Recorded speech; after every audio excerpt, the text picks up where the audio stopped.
Good evening, good morning, good afternoon, no matter what time it is for you. Welcome to the Everything GM broadcast with me. It is 2 minutes past 10 in the evening. And we're doing reading today. If you've never... We've had quite a few new people come in over the weeks. So to those people, if you don't know what kind of stream this is where we take stuff that people have written, usually people in the community, and we read them out loud, and then we talk about them, and we give feedback where necessary. It's a way for me to practice my audiobook reading as a voice actor, but it's also for me to share some information, because of course, the purpose of this community is education, and I know a little bit about media literacy and writing as well. And there are also some other people who know quite a lot about writing in this community as well, who can lend their advice to everyone here. And I just realized I have a dirty spot on my glasses. And it's also a chance for people who write to get stuff out there and get things written. We've found that people are actually quite motivated when they write this kind of stuff.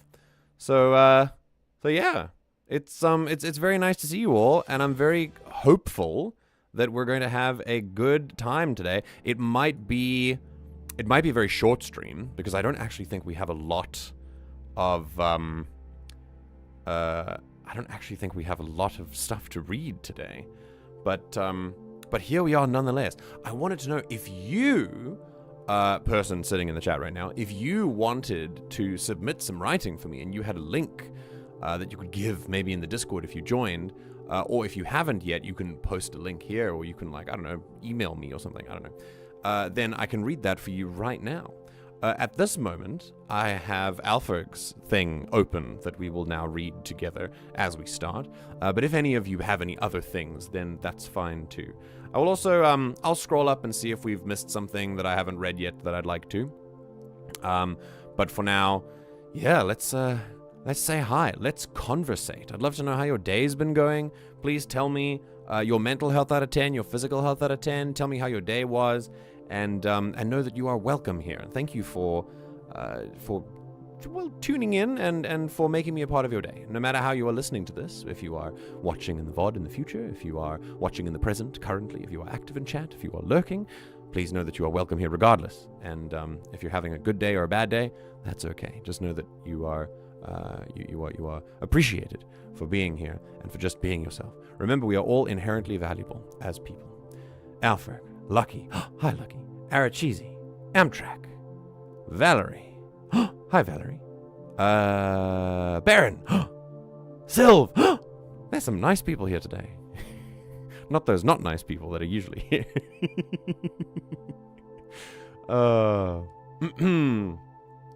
It's very lovely.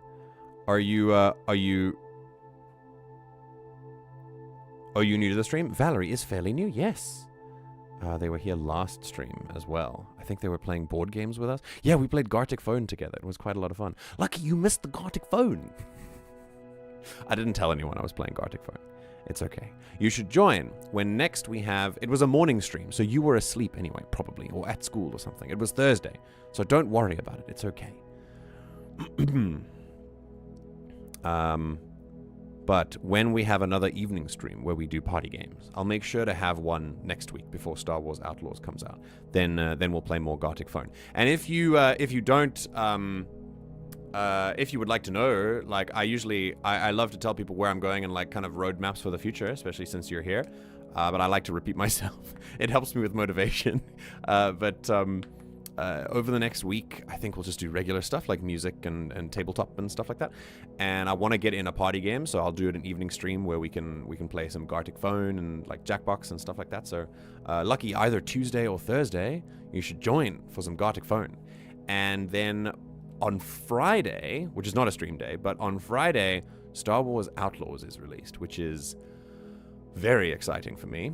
And it will definitely take up a good portion of the stream, if not every stream for the next little while once it's released. I don't know if I'm gonna buy it on release.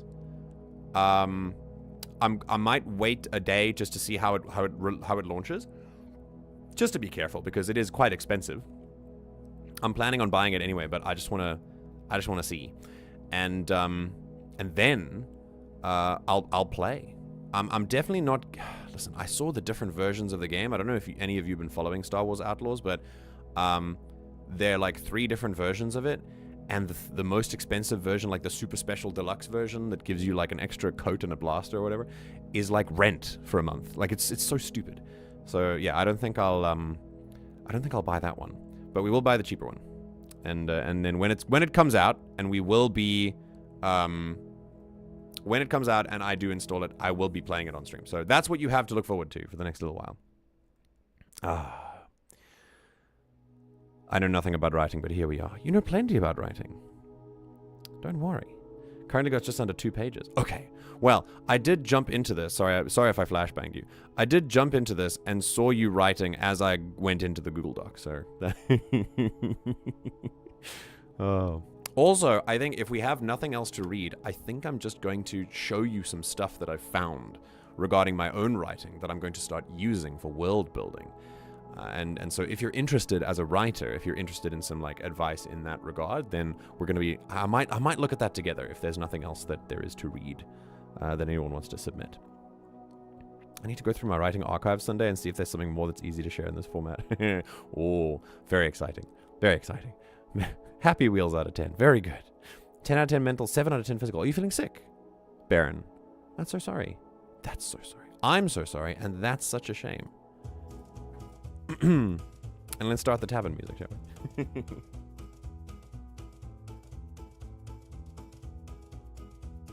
Yeah. All right. Oh my god, Valerie, 10 out of 10. Physical and mental. Feeling great. I'm so happy for you. That's fantastic. So cool.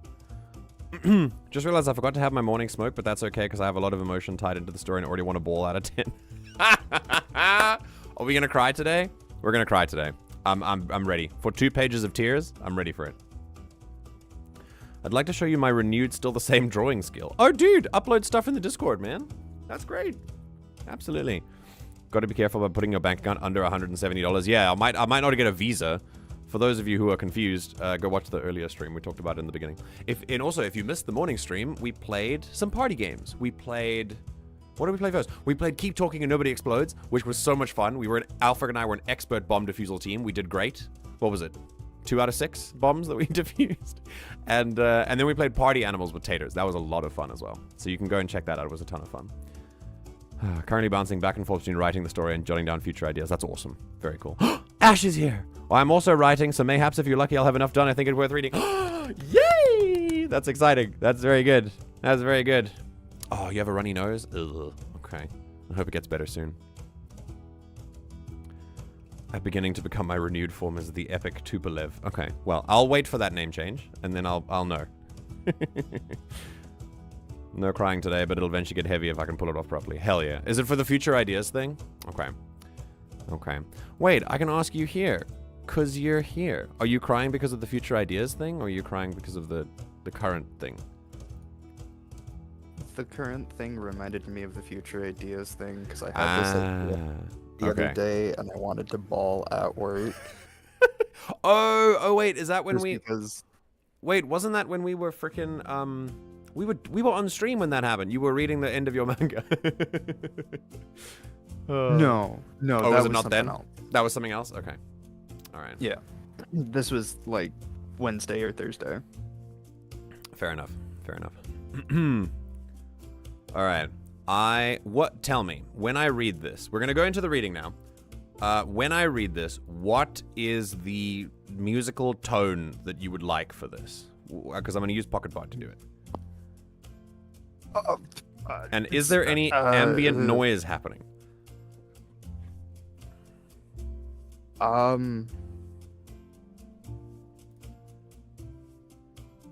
I will tell you What's the the setting is a mountain monastery.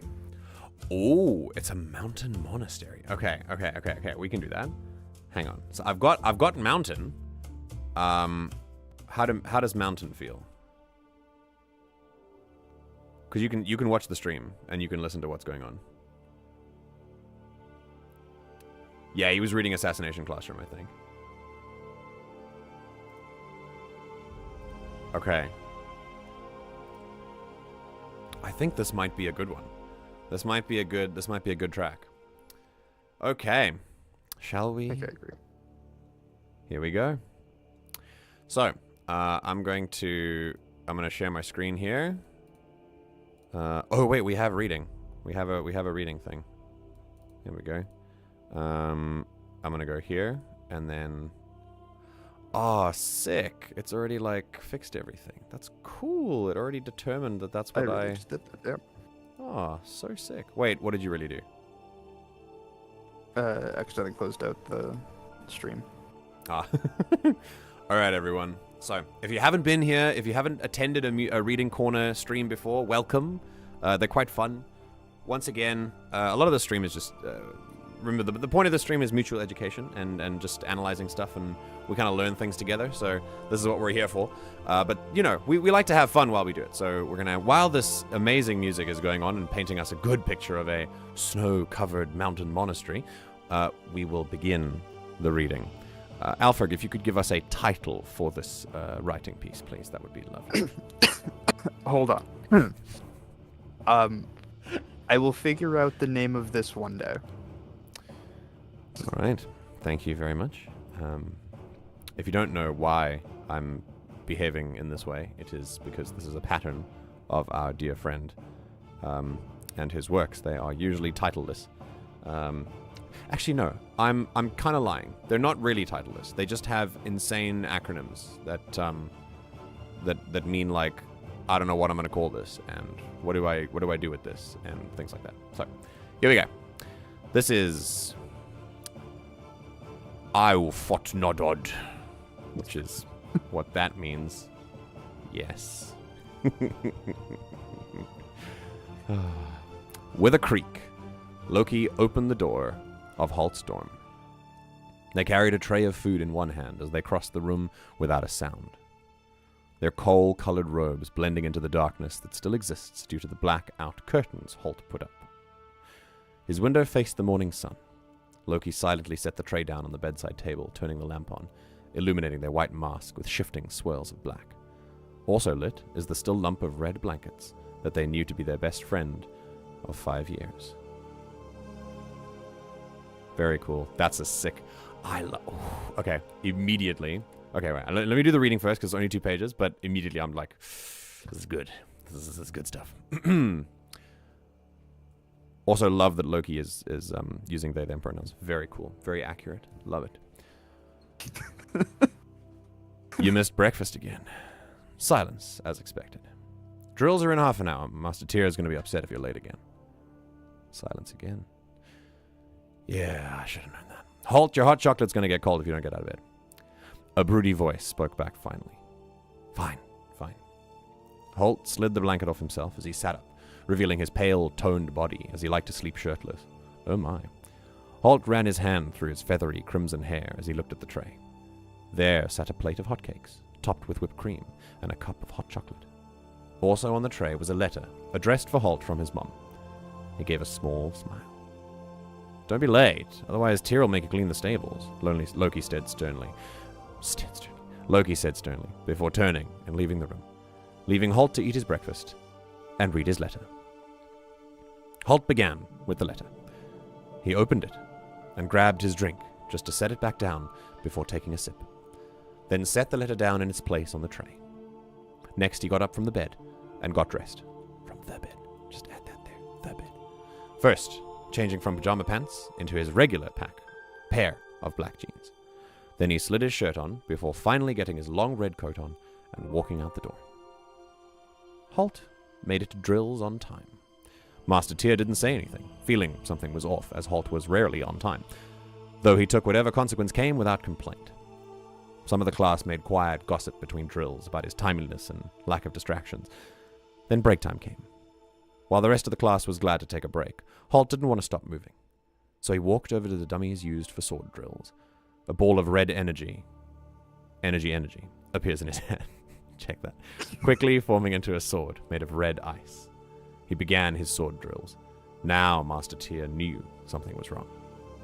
Halt, it's break time. Give your body a rest. Thunk, thunk, thunk. Alright, what's going on? I'm fine. Just got something on my mind. Need to work it out. Holt replied while continuing his drill. Something about the drill made his emotions rise up more. Master Tyr didn't like this. I think it may be a good idea to step away for a bit. Maybe. The air temperature around them dropped quickly. Thunk! I'm fine! Holt shouted as he swung the sword harder than he meant, freezing the area around him.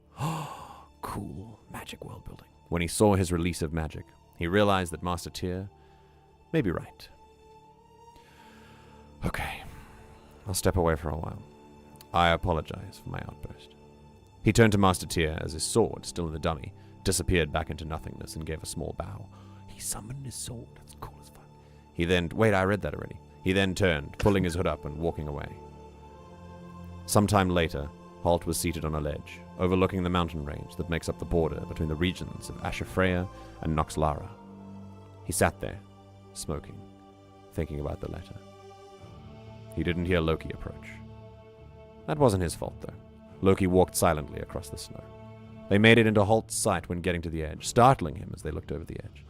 Gods, Loki, don't startle the guy getting high on a mountain ledge. Loki didn't say anything. That's funny. They just sat down, cross-legged, with their staff across their lap. If this is about what happened during drills, I don't want to talk about it. Can't a monk just meditate on a mountain ledge while their friend gets high next to them? Loki retorted. Holt shrugged and rolled his eyes. The two sat in silence as he continued smoking. Holt appreciated the silent company. He never felt judged by Loki. I mean, Loki's not in a position to judge anyone, to be honest. Once finished, Holt put the last little bit into a jar that he kept in his jacket. With a sigh, he fell onto his back, the snow crunching under his torso. Letting the cold envelop him, he finally spoke in a numb voice. My dad died. Killed on the job. I'm gonna head home, help Ma with things. Loki listened intently. They remembered Holt ran away from home as a teen because his father pushed him so hard in training. Nothing was ever good enough. He always had to be better. Loki settled on a question. So what about your father's death has you so twisted? It was a simple question. A question Holt didn't want to answer. A question that would reveal just a bit too much of himself if he did. Yet he found himself answering anyway. He couldn't deny Loki the information. Not now. I can't tell him I'm sorry. It sounds weird, I know. He still loved me. He treated me like a son in pretty much every other aspect of life. Training, though? That's where I couldn't be good enough. And I felt this immense need to prove it. So I ran away to this place. Where...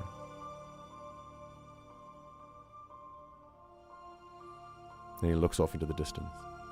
Instantly. He forgets what he's going to say.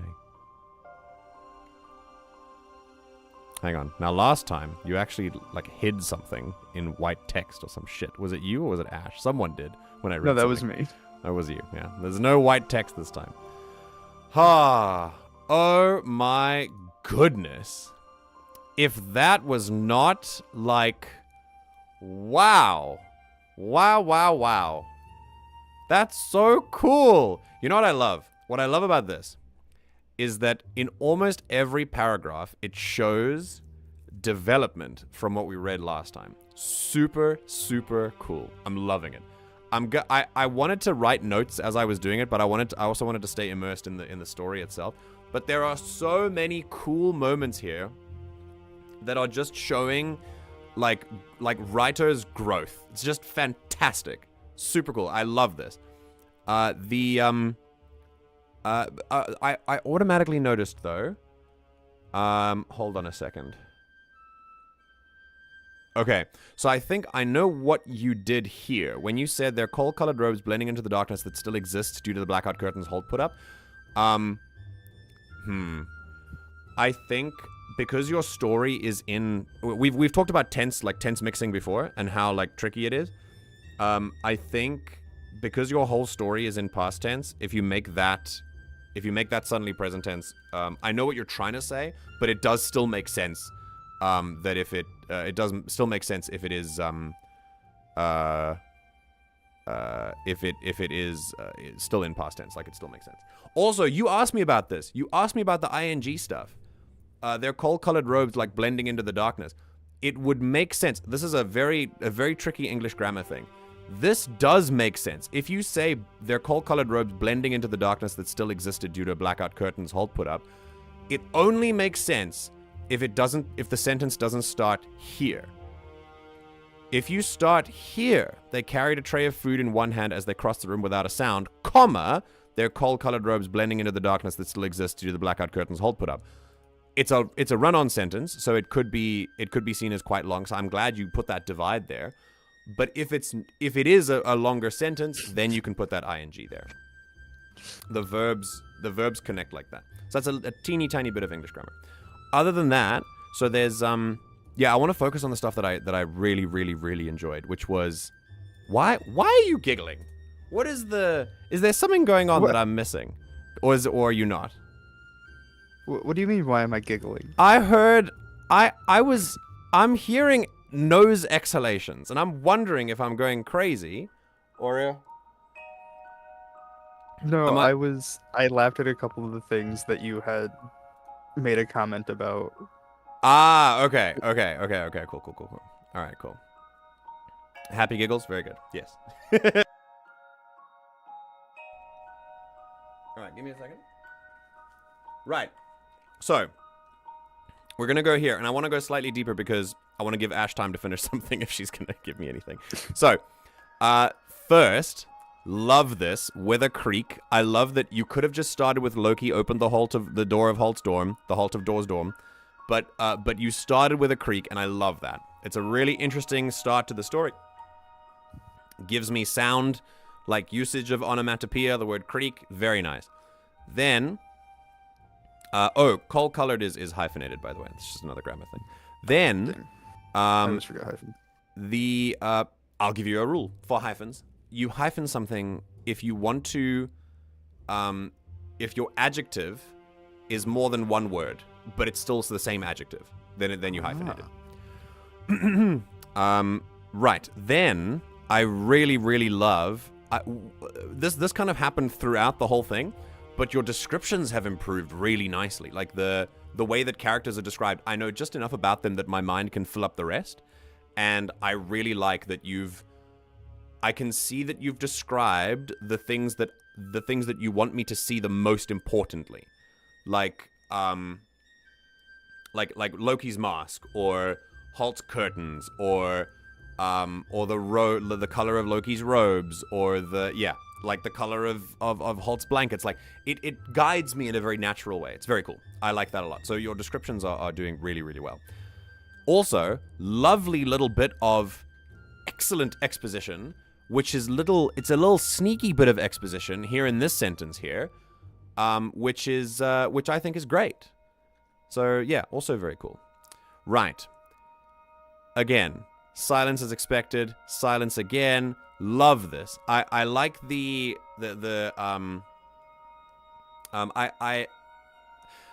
how do I put this?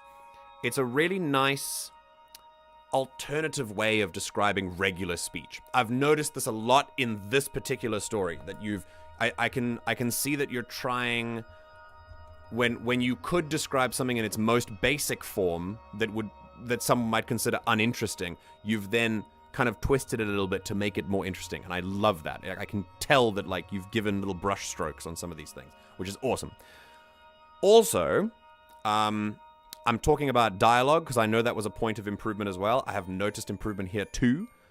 We often talk about dialogue and how you told me that it was very difficult for you to get like different characters to speak slightly differently. I think it's on its way. I think it's doing some good things here as well. I like that Loki seems more like stoic, reserved maybe. I don't really feel too much animation or like energy from them. With Holt, I feel more of a kind of a grumpiness, but there's a little bit more fire behind his voice, and I can feel that in the way you write the dialogue. And then Master Tier, I don't really know enough about, so yeah, he just seems like he's where he should be in the background. But yeah, that's cool. I like the difference. I can definitely tell the difference between Loki and Holt here. It's really nice. Then, I don't think I didn't notice your description of Halt's pale, toned, shirtless body. I didn't know that we were reading smut today, but that's fine. I don't mind. I had this idea of adding in that Loki's used to seeing it. Oh my. All right. Are they roommates? No, Loki is just the one who normally wakes Halt up. Oh, okay. I was gonna say, is best friends only the way that history will talk about them, or history would refer to them as wonderful in the friends. way of they were roommates when really they were just good friends who both happened to be guys. Okay, cool. Don't worry, I'm not romance pilled. Like, I don't ship everyone that I see that has any kind of affectionate relationship, because I think that's actually a little bit cringe, taken to its extreme.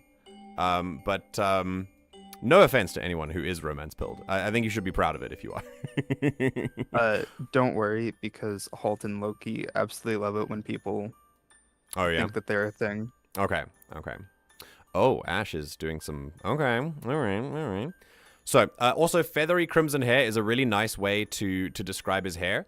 I think, once again, this works. It works that I know that his hair is actual feathers from context from the other book, but only there. Because feathery is a way to describe hair that hasn't been washed in a while, or hair that is, like, quite dry and, like, frizzy or tangled and stuff. Like, it feels like feathers. So, if there isn't the context of a previous story... the fact that I made his hair... actual feathers. Yeah. So if you... His feathery already has a meaning when it comes to hair. Yeah. So, and often you'll find that animal... Like, I know that your people are like they have animal parts to them. So understand that there are a lot of adjectives in English that are animal-like in nature as well. So, yeah, be careful of that.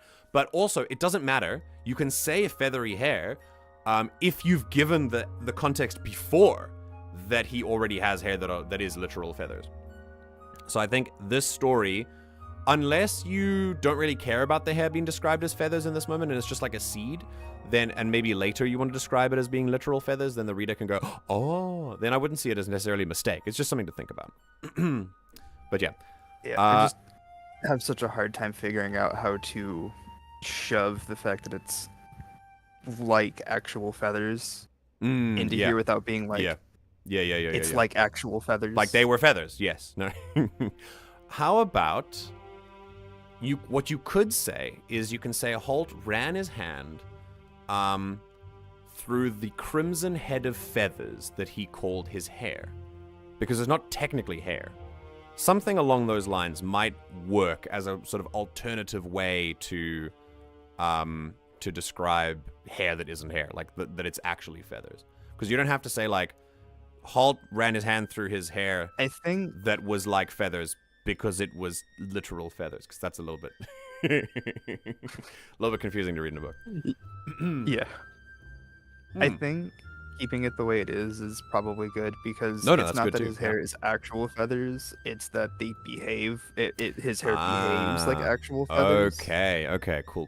So it does have that more unwashed look. In that moment, in that sense, then feathery actually works quite well. Yeah. So regarding descriptions, I'm gonna say something a little bit different. I like that you use the order of subject and object differently, and you leave the subject to be implied sometimes, to kind of mix up the way that you describe things. Because listen, for those of you who are writers as well, when you write descriptions of things that happen, just events, when you want to lay out a series of events. You can say it like this. He picked up the pencil and he wrote a sentence in blue ink. He folded the paper and he put the paper next to him. His desk was big enough for the letter. Like, all of that is written perfectly basically and perfectly grammatically correctly. But it's not very interesting because there's no mixing of, like, the order is the same always. The sentence order is the same. So for your brain, it feels like you're reading the same sentence again and again and again and again. And it gets really boring for your brain. So, what you do instead is this. A broody voice spoke back finally. That trains your brain to think, oh, who's the broody voice? Oh, it's Loki, because oh wait, no, that's Halt, because we talked about it earlier. It's implied that it's going to be Halt. And that's already getting your brain engaged. Holt slid the blanket off himself. This is a direct version of description, but it's different from the last one. As he sat up, revealing his pale-toned body as he liked to sleep shirtless. Cool. Holt ran his hand through his feathery crimson hair as he looked at the tray. Cool. Another basic description, but it's fine because it's not like 5 in a row. It's just 2 in a row. And then straight after that, it switches. There sat a plate of hot cakes topped with whipped cream and a cup of hot chocolate. Also on the tray was a letter addressed to Holt. It's cool. And then finally, he gave a small smile. Each of these sentences have really really subtle variations on them that make your that make your brain wake up as it's reading. It's really, really cool. Yeah. So there we go. There's also, let me see here. I just want to add to that. Yeah, go on. 2 paragraphs down from the one that you used as an example. It is just a basic order of events. Yeah, and then if it serves a purpose, then that's fine. But you have it serves a purpose. Yeah, but you have used words to make it different. Like, for example, then, next, first, then. And that's enough, honestly. Yeah, as long as it's not all the time. So it's fine. Holt began with a letter. He opened it, grabbed his drink, just set it back down before taking a sip. Then set the letter down in its place on the tray. Next, he got up from the bed. Yeah, so I think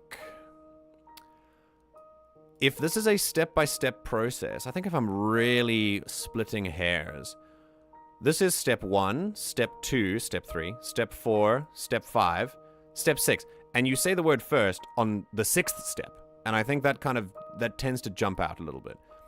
I'm not sure how it could be reworked, but it's just a thought that I had. It might not even be a problem. It's just something that I saw.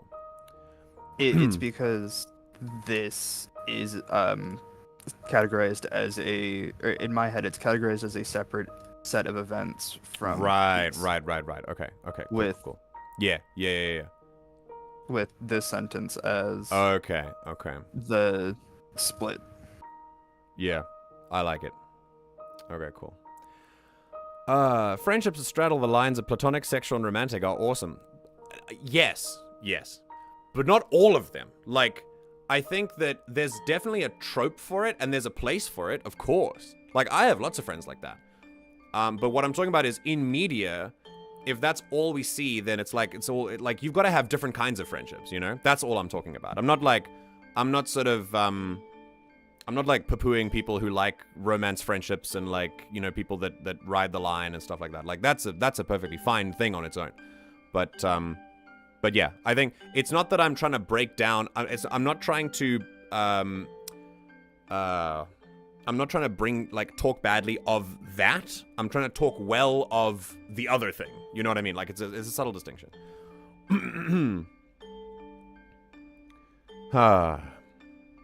My ideal for most of my friendship. All right. So then, interesting. Okay. So these drills. I like that the focus is on Holt.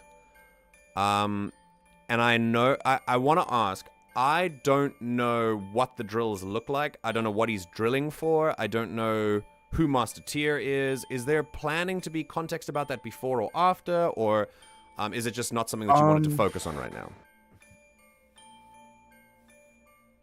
I didn't think about the fact that some people probably wouldn't think they're a martial arts drill.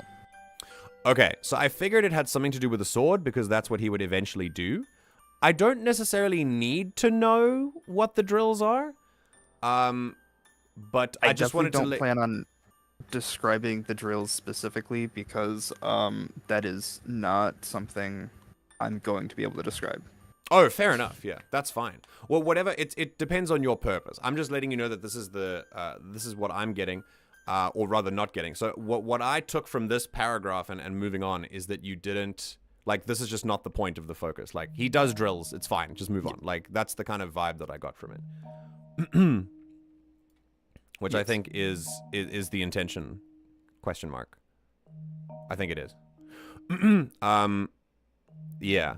Also, there's another class, but it doesn't matter. So then, yes, I think it's interesting, and it does serve a purpose for writers to to skip out on things purposefully if you don't need them described. If they just want to be in the background, you don't have to describe everything. Over description is very definitely another problem. You got to find your own happy medium between describing too little and describing too much. And you've really got to focus on what your purpose is for the description. Hold on a sec.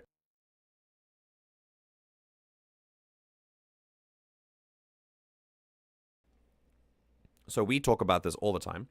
When it comes to over-description, we talk about Tolkien as being an over-describer all the time. But that is because there's a purpose for it. So his purpose for Lord of the Rings was writing a language novel, and so it needs to be described all the time. Because everything needs that context to develop the language of Sindarin, I believe is the language you wanted to create.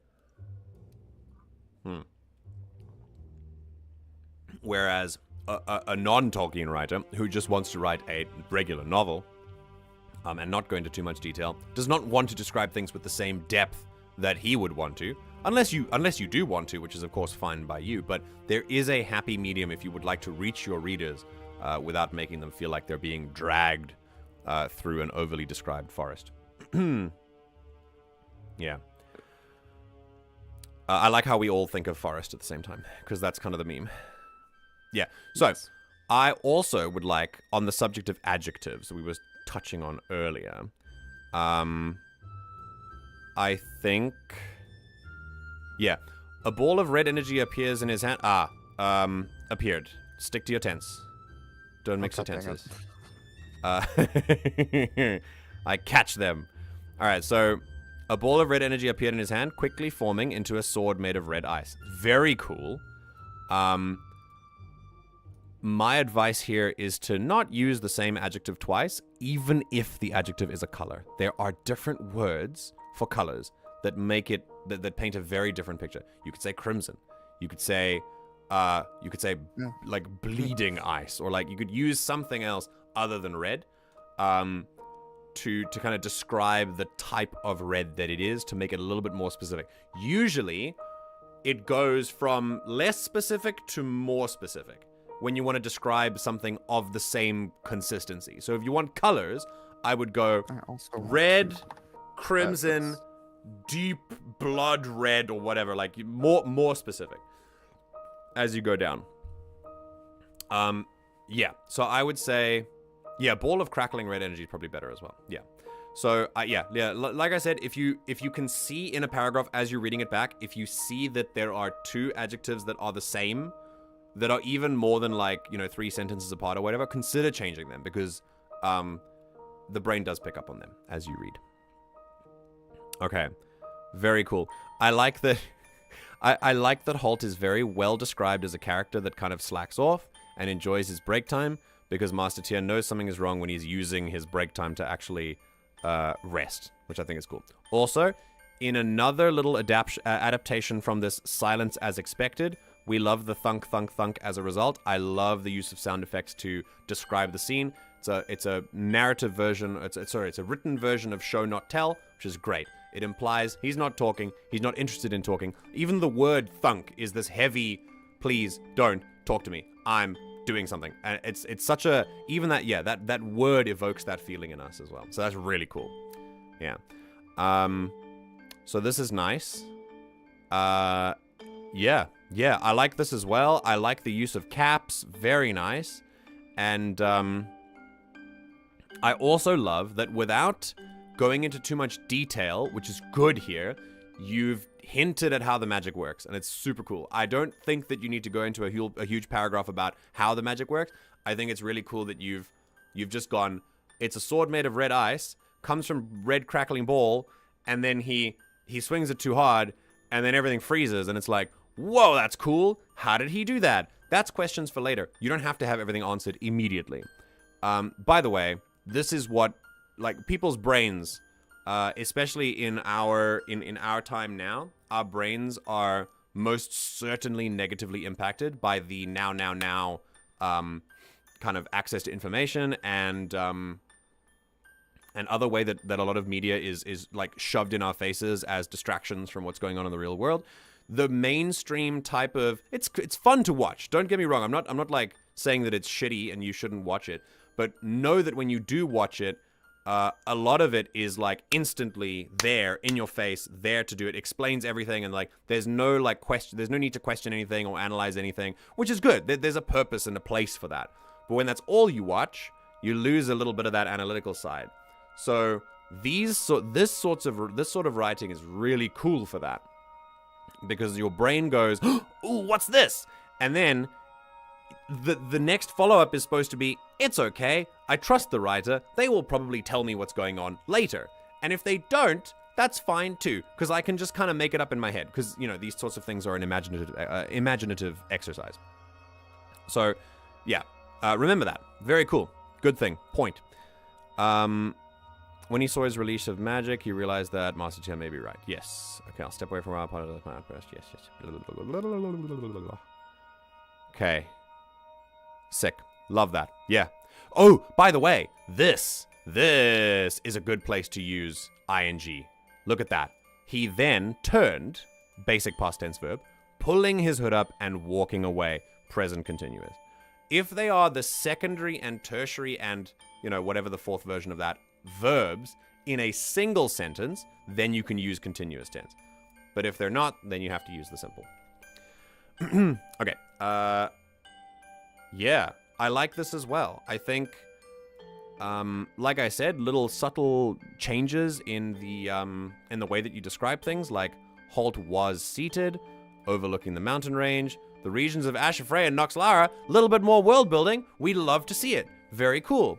Then he sat there. Basic description. He didn't hear Loki approach. That wasn't his fault, though. Loki walked silently across the snow. And it's like this, they're these cool little flowy moments when you read from point to point that makes you, it's just a natural way of reading, because it's very naturally written, which I think is really cool.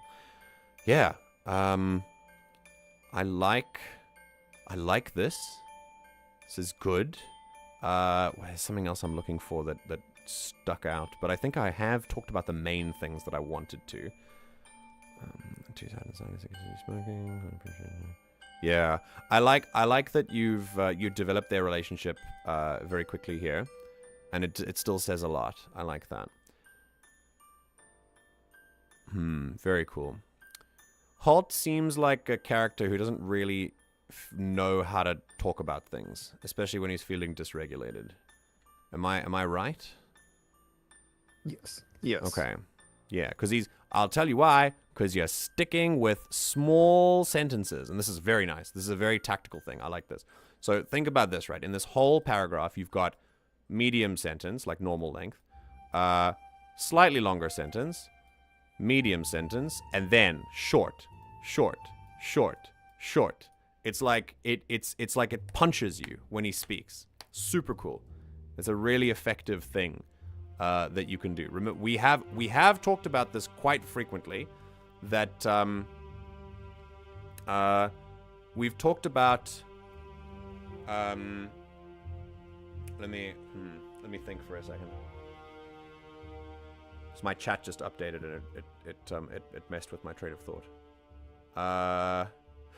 Yes, we've talked about sentence length quite frequently, and it is a very effective way of keeping your reader's attention. Hello, Ash. You've sent me something, I see in chat. Yes. Very cool. Very cool. All right. And I think even then you can see here, like, I can't tell him I'm sorry. It sounds weird, I know. He still loved me. He treated me like a son. And then as he talks, he gets, like, he gets longer. And I like that it takes him a while to do sentences longer, and that tells us that it takes him a while to open up as well. I like this as well. Yeah. Very cool. Man, yeah, at the end of this, I see amazing development and amazing improvement, and I think you're going in great places. It's super cool.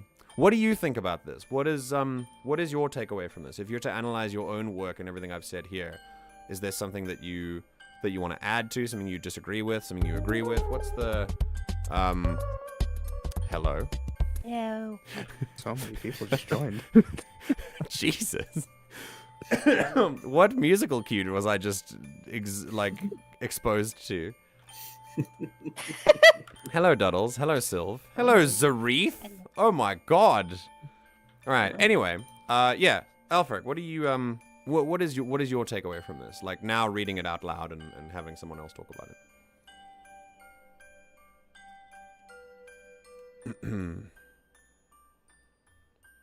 I, like Hull, have trouble with communication. There's never an expectation of you to reply. You can always just say, I'm like, I'll pass. I got nothing coming to front of mind. Like, don't worry about it. I don't expect a response. I'm just interested because I don't want to feel like I'm talking at you, rather to you. So if you have anything to say back, then feel free. But if you don't, you can say that. Mainly all I really have to say is that it's something that I feel proud of, especially with the growth that I've had. That's cool, dude. But also especially because this story is working itself much faster than the other one. On the other one, Are you feeling more smoothly? Like when you told this story, do you feel like it came out of you more smoothly? Yes. So like with the other one, where I'm writing is where I'm at mentally with it. Right. But with this one, I'm probably 3 scenes ahead by now. Aw, that's cool. I like that a lot. I've already moved on from this whole section, even what I haven't written yet of this section. I always give this kind of advice to creative people. You should give yourself the same amount of time and appreciation for your victories as you do your defeats. Spend the same energy, because we like to be very critical of ourselves because we think that's the only way to improve. But really, positive reinforcement has been shown time and time again to be way more effective than negative reinforcement. So if you find yourself being too much of a critical person, and that obviously comes from some insecurity, then if you can just kind of start telling yourself to spend as much time and energy on the successes that you have as you perceive your failures to be, then you will develop a lot more quickly and a lot more effectively. When it comes to writing and things, yeah, this is a huge success. It's great. Sometimes creativity does work like this. But even the failures are successes too. Remember, failure is a good thing, and we learn from it. But from them. Yeah, absolutely. But these successes you can learn from too. And the writing here, I think, I was going to say, this is how creativity works. It just, sometimes this burst comes to you and then you just write out something smoothly. And like you said, you're like 3 scenes ahead, and that's great. Maybe next time you write, it might not feel like that. And that's okay too. I think when you are a creative and you're engaging in this kind of, you're engaging in creativity, it's important to meet yourself where you are, not where you think you should be. So if you're enjoying something right now, that's awesome. Just be like, yeah, I'm 3 scenes ahead. I'm so invested in this. This is great. I want to keep going. And if you can't do that next time, is really important. We like to get, we like to think that it's a pattern that will repeat itself guaranteed. But that's not how creativity works. Sometimes you might write again in 2 months' time and you feel like you can't think of anything. And that's totally okay. That's all part of the process. This is awesome though. I'm really impressed with this. And I'm glad that you're proud of it as well. I think you should be. It's awesome, man. I'm thinking of writing a book, to be honest. Really, Valerie? That's super cool. What kind of book are you thinking of writing? Have you been a writer for a while? What are you interested in? Okay, Ash has something. Very good. Page 15. Thank you for the update. Not all mysteries have to be solved, but they can be if you want them to. Yes. I think it's all up to the writer, to be honest. Is it me or the author really started to describe stuff simply more? Yes. Yes, I felt like there was... I feel like there's a better grasp on descriptions. Yeah, 100%. It's very good. Yes, hello, Zareth. I pictured you turning around on a large leather office chair with a white cat stroking it as you... Not a white cat, the German German Shepherd, obviously. Yeah. Oh, right, the dog, Yeah. because dog man, I get it. The image. Except it's a And full-size it German would be Shepherd, so sitting in its his legs lap. are like Yes, hanging exactly. over either Yeah. side of Yeah, the chair. full-size and, like, German yeah, Shepherd. Yeah. Yes. That makes sense. You could barely see his head poking over the top. Which channel would be appropriate for putting story suggestions? You can say, here, read this, but if you're not part of the writing category, you can just put it in stream suggestions, stream requests, things like that. Bear in mind, I will be condensing all of these in the Discord soon. I've figured out that lots of people have lots of overlapping interests, which was my intention, but I've realized that it makes better sense for everyone to have access to everything. So I'm just going to do that and condense all the channels so that not everyone has like 100 channels to worry about. So I'm going to be doing that. Yeah, like for instance, having an art channel in the general chat and having an art channel for art people is a little weird. Yeah, for sure. I will rectify that when I feel like it, and not a second before. All right, where's Ash's thing? It's not a problem. It's just not a solution. Take your time. Why does that feel even more hurtful? That's funny. Hurtful? I'm sorry. It's not a problem. It's just an inconvenience. Okay. Yes. Okay, so page 15. Yep. All right, so I'm on. Hang on. All right, so is this okay? Cool. So do not wonder how I escaped. Right? Can you please, as we do this, it's been a while since I've read this. The first thing I'm going to ask is what music, if at all, would fit best for this type of thing. I wonder. Something maybe like Dark Streets. Let me try that. Ooh, a little solo piano. Love that. Ooh, that's actually very nice. Okay, let's try that. So, where last did we end off after this? I think what I remember is first chapter. I'm gonna forget names. Hang on, let me scroll up. It was Alessandra and Samantha, right? Okay, so Samantha was the protagonist, and Alessandra was the unconscious one that she found in the beginning. And she took her away, right? Okay, so for those of you who are confused, I'm gonna try and paint a picture of where we are at this point, and then we're gonna go. So first, we find ourselves on a prison ship, or a ship overlooking a prison that is orbiting a planet that's designed for like the worst of the worst, and also designed for like one person who's super powerful, and that prison gets breached.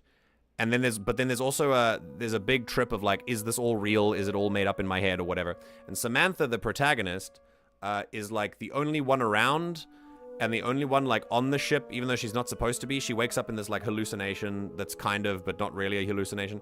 And then she meets the kind of, antagonist, this dangerous person locked up in a prison. They've somehow made their way to the station. They say they have plans for her. They're not done with her yet. And then she finds her lover, Alessandra, which is kind of weird because my sister's name is Alexandra, and that's it's a little too close for me. But she grabs her, and then they leave, and then the big antagonist says, like I said, I have uses for you, and then she appears somewhere else. Get bodied. And she Get bodied. And she then wakes up in a bed, and then Alessandra goes to her, or Samantha goes to Alessandra or whatever, and then they start having a grand time. I remember that much. And and this is where it gets slightly mature. So if you are under a certain age, you might not want to read this one. But I don't think it has anything too explicit, does it? Nah. Okay. All right. So this is definitely... Fun fact, I spent about 2 hours trying to figure out how to word the first paragraph of this new stuff. Okay. All right. Well, I'll see. Aww. So the the writing is going to get quite raunchy. So do exercise discretion. It's not full adult, but it'll be like mature. So like maybe 14, 15, like age restriction, we'll call that. With that, I also think what else happened? Yes, while the two lovers were having a grand time, something else was happening on the other side of the world, and there was like a there was like an emperor, and then the antagonist who's like sitting on his throne, and the emperor's like, "What are you doing?" And she's like, "I'm sitting on your chair." And then they had a cool conversation, and like she's super powerful, and he's also super powerful, and they had this cool interaction, and yeah. It was interesting. And all of this is happening at kind of the same time, which is telling us that it's kind of linked. And I like it so far. So here we go. We're going to go again. And this is where we stopped. Like we stopped with the emperor and what the fuck is her name? What's her name? Antonasia? Antonasia. That's her name. Very cool. Yeah, you go. And we're going to move there. Yeah, Baron, sorry. If you're only 89, you can't. You can't. Oh, sorry. Yeah. Anyone under 90 has to leave legally. Okay. Oh, no. Hang on a second.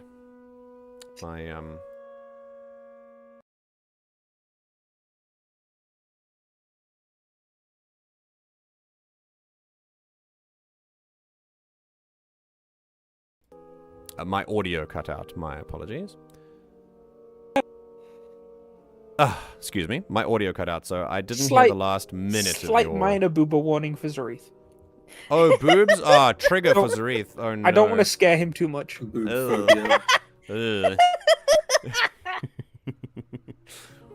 Alright. Fuck, I figured out how to word this next section. I'm fucking bawling because of the tie-in it's gonna have a later event. That's great. Alright.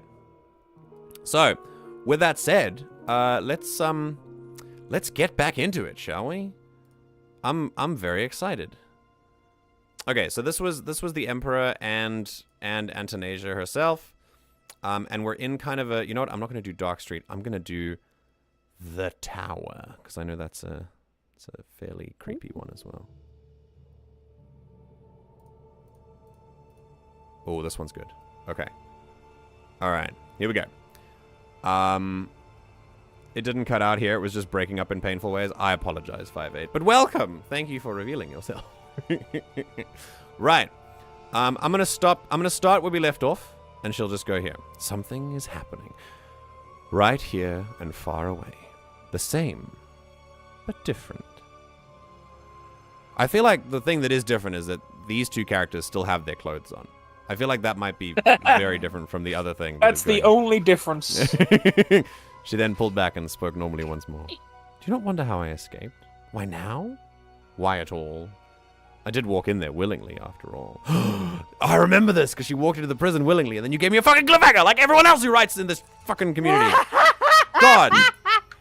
Hey, I haven't done that. You all write... No, actually, thank you. I appreciate the fact that you write complete stories that don't leave me at the edge of my seat waiting for more. Only to be spoon-fed teeny tiny bits like a baby eating purity. Anyway. It's okay. You'll get the next installment in another 6 months. All right, and we're going to move on. Here we go. Oh, these things are the kind of break between the scenes. So here we go. Gentle moans and... Oh boy. Gentle moans and gasps rang through the room. Alessandra's mouth found its way to Samantha's breast, while a hand pushed up between her lover's thighs, eliciting such sweet noises, feelings, and even sense that she'd practically become addicted to. In truth, it had not been too long since they'd been together in this way. But at the same time, it felt like an eternity. Hold on. But for now, a new eternity was theirs to claim. One of peace, love, and pleasure, providing a much-needed distraction from their current reality. Yeah, go on. I was just gonna say, I like how I was just like, I mean, there's implications of booba, and then there's this. I did then correct myself and say minor booba. That's not slight booba. Look, I didn't go into detail about the booba. That's true, yeah. some authors, specifically male authors, go into great detail about the consistency of nipples that are being partaken in during these scenes. It's great. Think of a few examples. Yeah. I can't write a scene like that. It's my favorite. It's like, buddy, we all know what boob looks like. Unless you are specifically writing porn or erotica, but even in erotica, you still want to kind of like veil it, like make it a little bit like mysterious. But if you're writing porn, go for it. But but like if you're not writing porn, come on, buddy. So let's talk about writing. Let's talk about writing romance scenes. I thought even for a small one, I don't know what's coming up, but even for a small one, it's still. It's descriptive enough that it doesn't like shy away from what's going on.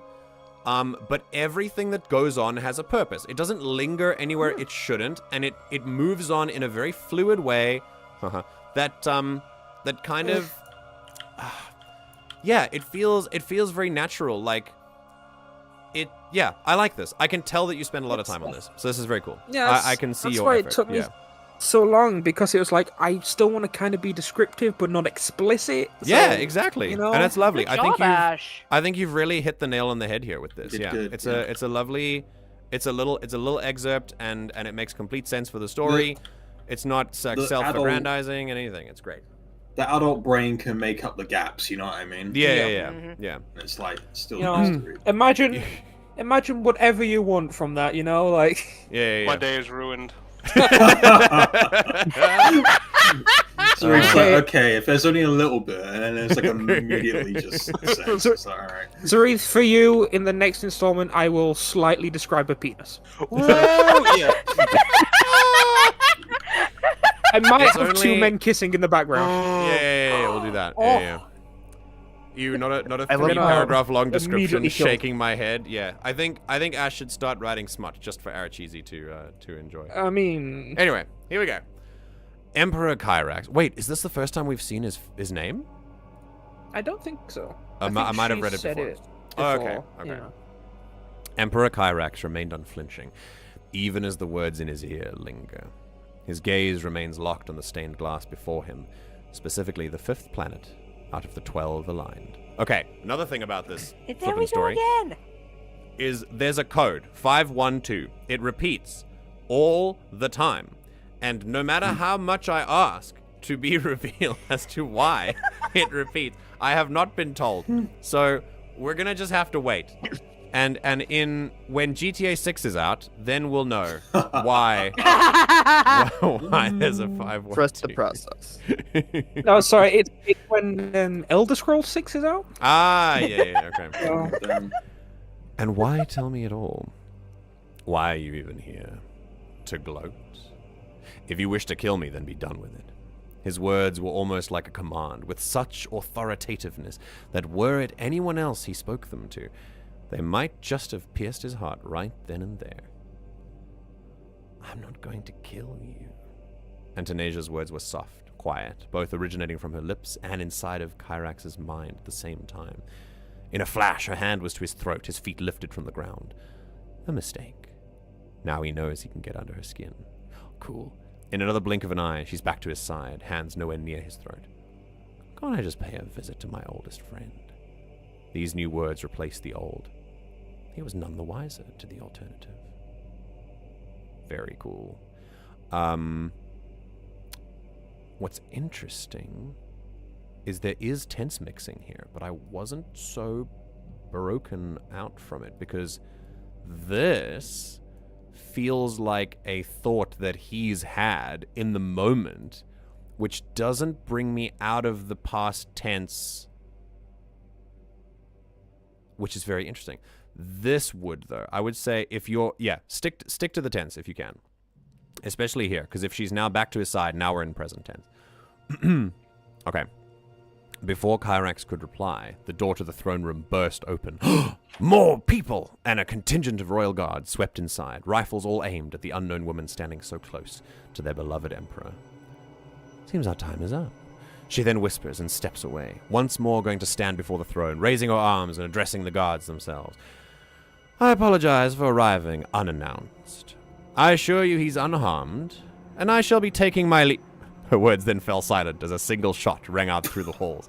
Rio's in this Royal Guard regiment. Very cool. Real! Holy shit! What a Chad! This Royal Guard does not want to listen to another villain monologue. I love that. Very cool. I love when characters just do that shit. That's some lovely, some really cool subversion expectation. Very cool. Yeah, I like that a lot. Even eternity ends. What a cool callback. Immediately putting the previous scene, because they talked about eternity, immediately pulling our brain back to the keywords here. This is exactly what we were talking about when you asked like how to divide a scene and stuff like that. I love this. One of the best ways that you can make your reader know that we're in different scenes and we're transporting with the use of these like 3 dots or whatever method you decide to use, is by using the same keywords that you did in the previous one. So your brain can immediately go, oh, we're here again. Brilliant. Really cool. Even eternity ends. Most eternities, however, end with a whimper. But this one was not one of them. Samantha and Alessandra's voices both raised in chorus, with their bodies entwined, their skin glistening and feeling sensitive to each other's slightest touch. The lovers lie beside each other, breaths heavy, gazing into the other's eyes. Not a word is spoken, but none have to be. That's cool. The subtle movements of their faces, the looks within their eyes, that is all they need to know. As this bond is reforged eternal, an older, deeper bond is shattered. I'm really loving the pick up where we left off vibe of this. Super cool. I like that, and also I like that you start to tie these two scenes together as we develop them. Very nice as well. I also like. I didn't read Ash's previous thing. I don't think I was there for that, but like I'm reading this like, god damn. Ash, what the hell? This is amazing. Yeah. I can give you the link if you want to read the rest of it. Yeah, yes, please. The rest of the stories beforehand are fantastic. Like the first few parts, they're very cool. I also want to talk about tense mixing again, because in this case, it's actually really cool. This is designed for a purpose. That their scene is present tense, and the other scene is more like a regular thing. And what's very interesting, is that the tense creates effect on a reader. Present tense, when you're reading present tense, it feels less anchored. It feels less... I can't... There's so many implications that it can give you that I can't describe here in full. But when a book is written in past tense and when it's written in present tense, it gives very different vibes. So now we have a scene that is written in present tense and another scene written in past tense. And when you switch, not only does it emphasize that we're in a different scene, which is good, but it also, the past tense scene feels like what's actually happening, which seems ironic because it's in the past. But something about writing in the past tense, because most books that we read are in past tense, something about, well, fantasy books, I'd say, something about writing in the past tense makes it feel like the events are the main ones. Like, these are the main ones. And then the present tense happens as something that is, like, completely different. It exists in a different realm of now. Like, it's happening right now, but it's still not the... It is the thing to focus on, but it's not, because the past tense is, like, the anchored thing, and it's super cool. It's a really nice way of, like, differentiating. So, there is a place for moving between tenses. It's not between sentences. It's more between scenes and between, like, character perspectives and timelines and things like that. So, yeah, very cool. The shot still echoes in the marbled room. The source, a pistol pulled from the inside of his jacket. Oh god, it was him! Emperor Kyrax lowers the firearm, his cold, steely gaze never leaving the form of Antonasia, as he watches her reel backwards from the shot and slump limply back into his throne. Just as this interaction had started. The room fell silent then, a captain approaching his emperor, who without a word dismissed the entire coterie of guards within a motion of his hand, and silently they obeyed. Or at least they would, had the doors to the chamber not slammed closed and then fused shut to form a solid wall, barring their movements. "Thank you for your service," are the only words out of the Emperor's lips, words that were as calm and confident as ever, as Antonasia then rose from the throne, her head hung low, limp, her face concealed by her raven locks of hair. As she drew closer, each step was accompanied by a cracking sound, like porcelain slowly being put under too much pressure. She stopped halfway from the throne to Kyrax, and her head snapped up into place, her features as flawless as before, except for a singular mark. A hole, placed now above her left eye, cracks like spiderwebs extending out from the deep black wound. I showed you eternity. I shared the song of the morning star with you. Each word truly pained, betrayed. She could comprehend existence before existence, and yet this she struggled to understand. Each word came with another crack to her marble features. I'm sorry, are the last words she speaks, as just like a porcelain doll, the cracks become enough to form chunks, falling not away from her, but into her, falling into her head, one after another, faster and faster, as if a vast vacuum had opened up inside of her very being, her face collapsing in on itself until all that remained was an inky blackness, and 2 piercing purple orbs, and complete and utter stillness. The royal guardsmen looked to their emperor for guidance. Noise started to stir up in them where previously they would have never spoken without being directed to, as no command, no explanation came forth from their liege, only silence, as he stared at what he had wrought. The stone of the chamber then cracked, every tile, every brick, spreading out from beneath Antonasia's motionless feet. The glass mural shattered. Shards hung in the air like a moment captured in time, and then her body erupted completely, a mass of blackness bursting forth. Not shadow, not unlight, but pure nothingness, an abyssal tidal wave, filling the room as the entire room started to crumble, the floating glass shards shooting into the room like projectiles fired from a weapon. In complete darkness, the royal guard screamed, with terror and pain, and suddenly silence once more. The black mass then becomes like water, raining down and sinking into the cracks formed in the ground of the now ruined throne room, and vanishing. The crushed and lacerated bodies of the guards lay where they once stood. Emperor Kyrax, however, remained unharmed, left to observe the destruction, and given time to try and imagine what he had just started. Now, let's talk about how we can use sentence length, because oh my god. Okay, so hold on. Firstly, wow, that was so cool. I love this. Once again, we are just seeing, like, in today's reading corner, I think the theme is development, because I'm seeing so much from every new section that I'm given in these series that we do. We just have this incredible growth in style and description and writing devices, and this is brilliant. Okay, so firstly, you want to know how you use run-on sentences. It's like this. This is how you use long sentences. Sentences, I don't know if you could tell, but I don't know if you could like put this word to it, but I put this phrase to it when I was reading. As I read these really long sentences, I started realizing this kind of sounds like slam poetry. And it's mainly because of the run-on sentences that you kind of read it at your own pace. And this is what I keep saying about sentence length, is that there is a place for short sentences and there's a place for long sentences. And if you want to know, one of the perfect places for long sentences is this. Like, oh my god, I think it was, hang on. It was even before this. Here. Yeah, this whole sentence is like 5 lines almost. And it's still fine, because by this moment, the length of the sentences feels like the tension breaking for us.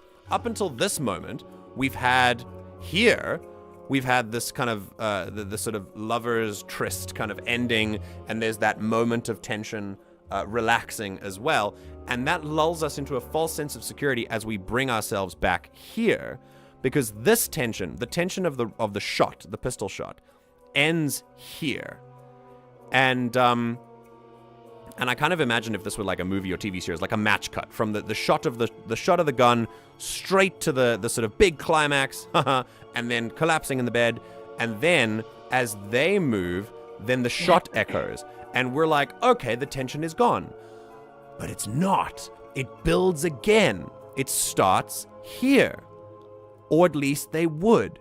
So up until this moment, we think, oh, cool, okay, now we get to develop the plot.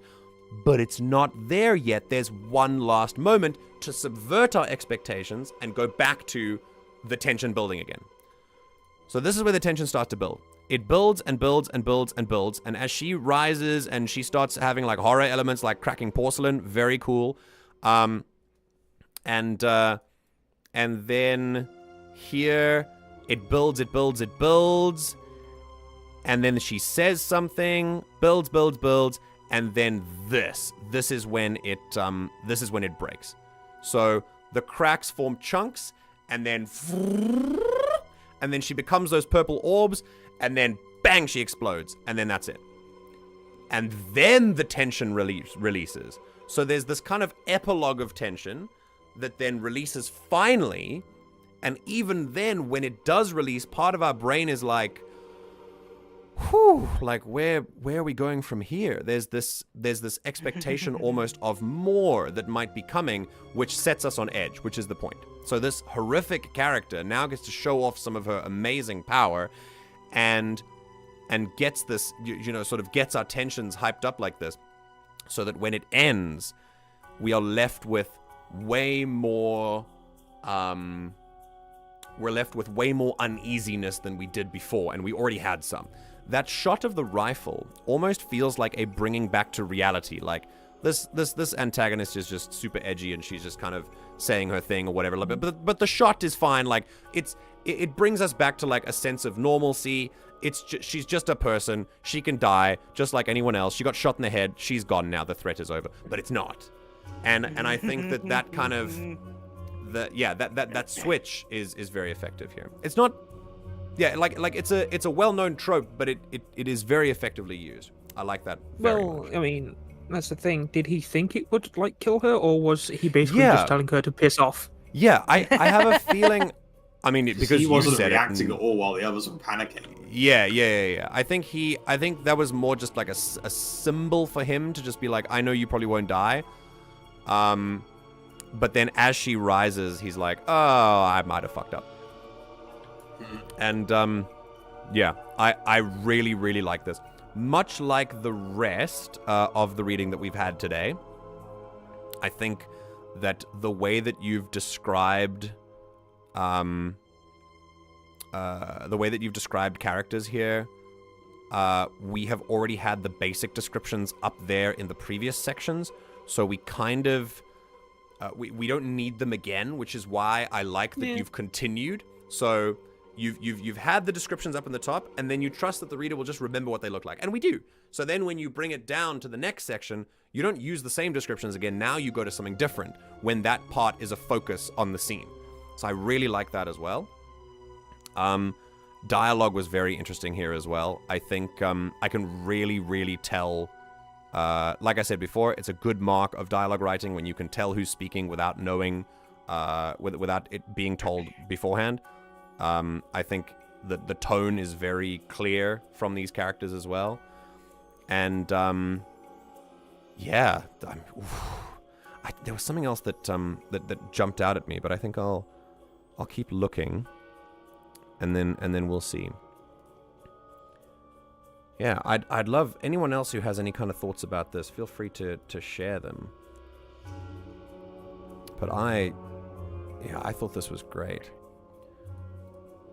My brain is too soup for analysis, but oh god, is it cool. Yeah, super cool. Super, super cool. Okay, so...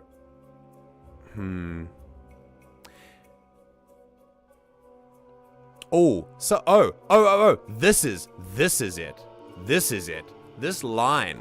She could comprehend existence before existence, and yet this she struggled to understand. Like, that's such a cold fucking line. I love that. Mm-hmm. It goes hard as fuck. And I really like that these moments there are a couple of these, especially when you can really go to that place, that dark place with her. I like this is where it comes from, an understanding of character concept. Like this is a character who is immensely powerful. Possibly her power does not have limits that we know of in the story, and that's a very potentially scary character. And to word it in this way really puts that across, that this character really doesn't appear to have any limits, like any ceiling to her abilities, and that makes it very scary. Now, obviously, the question then becomes, how do you counter? How do you beat something like this? How do you stop something like this? But then, of course, so, as far as we know, you don't. She chooses to imprison herself, because she did in the beginning of the story. Like she said, I walked in there willingly, which is also very interesting. So, yeah, and to kind of, as a writer, to put yourself in the perspective of someone with that kind of power, and then, it really lends itself to coming up with lines that go as hard as this. So this was definitely one of those standout moments that made me go, wow, it was very cool. Yeah. And the way this, I'm going to call this the slam poetry section, because I coined the phrase and now I can't stop thinking about it. But this moment was just, I was on the edge of my seat the whole time. It was such an effective, like, display of power, but also display of action, and it all happened in a couple of seconds. And I love that these, again, I'm going to go back to sentence length. The length of these, the sentences before were never as long as they are here, and it feels like you've been waiting for it. It feels like there's this, come on, and then right at the end, it's like, now you're just going to have words, and it's all happening in a blur and in a chaos in a couple of seconds, and it's just, it's awesome. Awesome. So yeah, that's really cool as well. Wow. Very nice. Very, very nice. Okay. I don't know if there's anything more specific that I can say about this, but I sing the praises of our writers today. You've both done fantastic work, and I'm really, really, I think you should both be proud. Guys, stop inspiring me to write. Oh, it's Duddles' turn! Yay! Such beasts can be only tamed emotionally, MJ. Oh yeah, absolutely. I mean, you don't have to you don't have to match power with power in these stories. That's what makes them so interesting, you know. Yes, Ash. Maybe that's why the betrayal hit her so hard. Yeah, could have been. Absolutely. I'm sure there's more to the story that we're not getting yet. But yeah, Ash, if you have any words on mind, much like Alpherg, is there anything that you notice that you didn't before? Anything that you think about this now that it's being read back to you? Anything that you want to work on? Anything that you like about this? How do you feel about this section of the story? You mentioned earlier that it took you quite a while to write the romance part, which again I will go back to and say it was really nice, very well done, like very tactful and tasteful. And though it described everything that it needed to, and it didn't leave much to the imagination, but in a good way. Like it didn't feel like it did. Like Sylv said, it didn't feel like I was reading pornography. So it was really cool. I really, really appreciated it. Like, how do you feel about this particular section of the story? I think I'm happy with it. Very cool. Very cool. Yeah, I think you should be. This is really nice. Damn. Can't wait. I can't wait for more. Again. You motherfucker.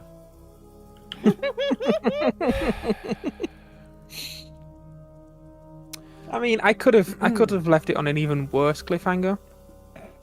Because I know exactly what to write, like, for a couple of paragraphs after this. Oh, this is good. This is good. I like... you know. It's nice that you have, like, a direction to go from here.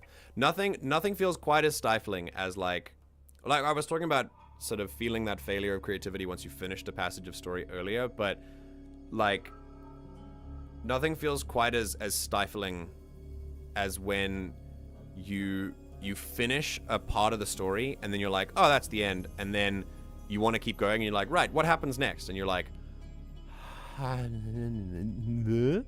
I have no idea what the fuck happens next. And it's very much, it gives you like the feeling that you have to start over and that you kind of have to go back to the drawing board and things.